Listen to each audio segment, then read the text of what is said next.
प्रिय साथियों नमस्कार। जो भी भावी शिक्षक यूपीएलटी जीआईसी की तैयारी कर रहे हैं अंग्रेजी विषय से, मैं उन लोगों के लिए अंग्रेजी विषय का जो सिलेबस है उसमें जो पोएट्री का सेक्शन है, पोएट्री का जो पार्ट है, उन सभी पोएट्स को मैं लेके उनकी रचनाओं को, उनका कब जन्म हुआ था, उनकी कब मृत्यु हुई थी, कब रचना लिखी गई थी, वो सब लेके मैं आप लोगों के बीच में आया हूँ। तो आइए मैं शुरू करता हूँ। जॉन मिल्टन, इनका जन्म 1608 ईस्वी में हुआ था, मृत्यु 1674 ईस्वी में हो गई थी। इनकी रचना है ऑन हिज ब्लाइंडनेस जो 1652 में आती है। उसके बाद दूसरी रचना है पैराडाइज लास्ट जो 1658 में लिखना शुरू करते हैं, 1665 में कंप्लीट होती है, 1667 में ये पब्लिश्ड होती है और 1674 में 2 बुक्स करेक्शन करके वो भी फिर पब्लिश्ड हो जाती है। इसके बाद जॉन डन है, इनका जन्म 1572 ईस्वी में हुआ था, मृत्यु 1631 ईस्वी में हो गई थी। इनकी रचना है कॉलोनाइजेशन जो 1633 ईस्वी में आती है। इसके बाद अगले पोएट हैं अलेक्जेंडर पोप जो 1688 में जन्मे, उसके बाद 1744 ईस्वी में इनकी मृत्यु हो गई। इनकी रचना है the rape of the lock जो 1712, 14 और 1717 में आते हैं। इसके बाद अगले जो पोएट हैं वो थॉमस ग्रे हैं। थॉमस ग्रे का जन्म 1716 में हुआ था, मृत्यु 1771 ईस्वी में हो गई थी।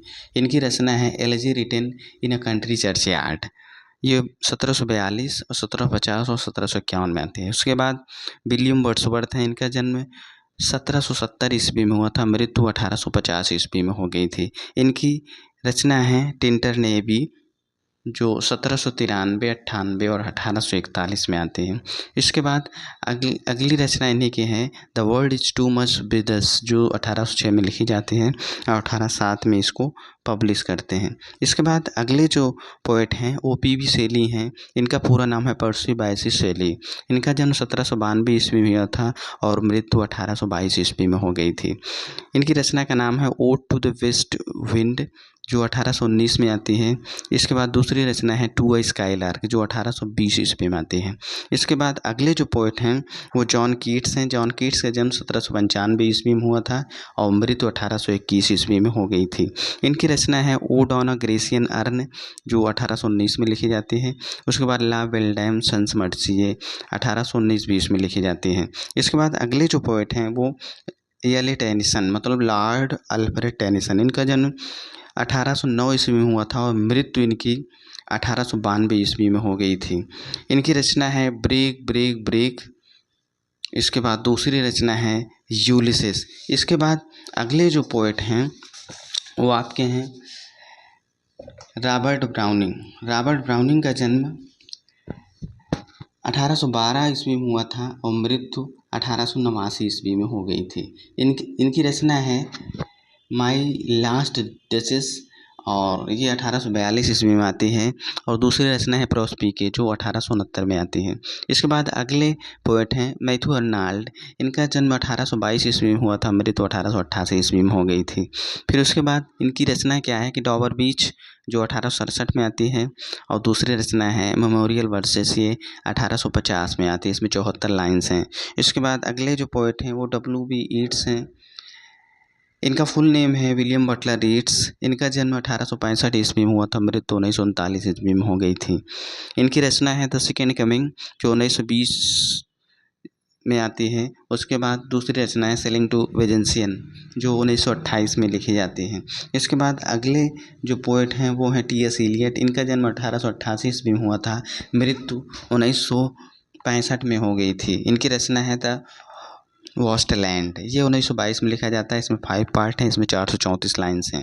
इसके बाद अगले जो पोएट हैं वो W.H. ऑडेन है। इनका जन्म 1907 ईस्वी में हुआ था, मृत्यु 1973 ईस्वी में हो गई थी। इनकी रचना है in memory of W.B. Yeats, ये 1939, 40 और 66 में आता है। इसके बाद अगले जो पोएट हैं वो टेड ह्यूग्स हैं। इनका जन्म 1930 ईस्वी हुआ था, मृत्यु 1998 ईस्वी हो गई थी। इनकी रचना है क्रोएलाइट्स, ये 1970 में आती हैं। इसके बाद अगले जो पोएट हैं आपके फिलिप लार्किन। इनका जन्म 1922 ईस्वी में हुआ था, मृत्यु 1985 ईस्वी में हो गई थी। इनकी रचना है बॉन्ड्स, ये 1955 में आता है। इसके बाद अगले जो हैं वो जपलू फिटमैन, इनका जन्म 1819 ईस्वी में हुआ था, मृत्यु 1892 ईस्वी में हो गई थी। इनकी रचना है ओ कैप्टन माई कैप्टन, ये 1965 में आता है। इसके बाद अगले जो पोइट हैं वो हैं पोइटिस हैं एमिली डिकिंसन। इनका जन्म 1830 ईस्वी में हुआ था और मृत्यु 1886 ईस्वी में हो गई थी। इनकी रचना है सक्सेस इज काउंटेड स्वीटेस्ट, जो 1864 में लिखी जाती हैं। इसके बाद अगले जो पोइट हैं वो रॉबर्ट फ्रॉस्ट हैं। इनका पूरा नाम रॉबर्ट ली फ्रॉस्ट है। इनका जन्म 1874 ईस्वी में हुआ था, मृत्यु 1961 ईस्वी में हो गई थी। इनकी रचना है बर्चेस, 1916 में आती है। उसके बाद स्टॉपिंग बाय द वुड्स, ये 1923 में आती है। इसके बाद अगले जो हैं वो आर्यन टैगोर हैं, मतलब रविंद्रनाथ टैगोर हैं। इनका जन्म 1861 ईस्वी में हुआ था, मृत्यु 1941 ईस्वी में हो गई थी। ये लिखे हैं गीतांजलि, जो 1912 में आते हैं। इसमें का 11th लीव द चैंटिंग और फ्रूट गैदरिंग, ये 2 पार्ट हैं इसमें के। उसके बाद अगले जो पोएट हैं वो नसीम इस्किल हैं। इनका जन्म 1924 ईस्वी को हुआ था और मृत्यु 2004 को हो गई थी। इनकी रचना है नाइट ऑफ स्कॉर्पियन, जो 1965 में आती है, और दूसरी रचना है फिलॉसफी, जो 1965 में ये भी आती हैं। फिर अगले हैं जो पोएटिस हैं कमला दास। इनका जन्म 1934 ईस्वी को हुआ था, मृत्यु 2009 को हो गई थी। इनकी रचना है एन इंट्रोडक्शन, जो 1965 में आती है। उसके बाद अगले जो पोएट हैं वो A.K. रामानुजन हैं। इनका जन्म 1929 ईस्वी को हुआ था और मृत्यु 1993 को हो गई थी। इनकी रचना है ऑब्जुअरी, जो 1972 में आती है। इनका एक कलेक्शन है इन रिलेशन, इसी में आता है। इसके बाद अगले जो पोएट हैं वो डी वोलकॉट हैं। इनका जन्म 1930 ईस्वी को हुआ था, मृत्यु 2017 को हो गई थी। इनकी रचना है A for cry for Africa, जो 1952 में आती हैं। फिर अगले जो हैं वो विलियम शेक्सपियर हैं। इनका जन्म 1564 ईस्वी को हुआ था, मृत्यु 1616 ईस्वी में हो गई थी। इनकी जो रचना है सोनेट नंबर 29 है और सोनेट नंबर 138 है। यही रहा पोइट्री का सिलेबस दोस्तों। बाकी और वीडियो में लेके और अच्छे अच्छे टॉपिक्स आता रहूँगा। तब तक के लिए नमस्कार, धन्यवाद दोस्तों।